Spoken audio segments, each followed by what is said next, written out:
All right, so another situation from the 50-50 we also want to talk about this week. If you can work in for your students, since we're only doing 1 week of this whole position, if you can work in some opportunities for defense or some of the concepts of defense of the footlocks, that's a good idea. Okay, so from the 50-50, if he's going for the straight ankle lock, he's going to start by extending his leg here, right, to get my hips to fall to the other side.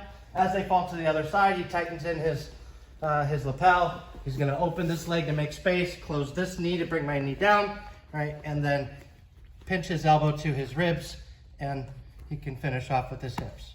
Okay, so with this straight ankle lock, we want to talk about a couple of different methods of defense, or a couple different fundamentals of defense of the foot lock. Number one is making sure that we have a strong jiu-jitsu toe, so we're not letting our foot get stretched out. Explaining the mechanics of the straight ankle lock, where we're trying to not only extend all the metatarsals of the foot, but to torque them as well, is really important, so that they understand that's the opposite of what they want to have happen.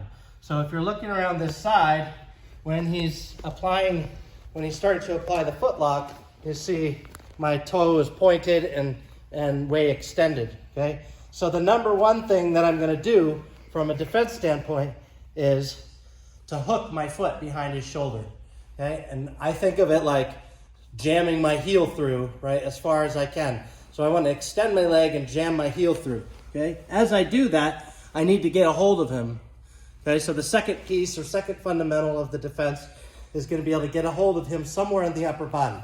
In some cases, depending on where this whole scenario is, where his upper body is, I may only be able to get a lapel or an opposite sleeve, but whatever I use, right, whatever I'm using, I'm pulling myself to him. This gives me more distance now that I can stick my heel through and defend the stretch on that foot there, okay?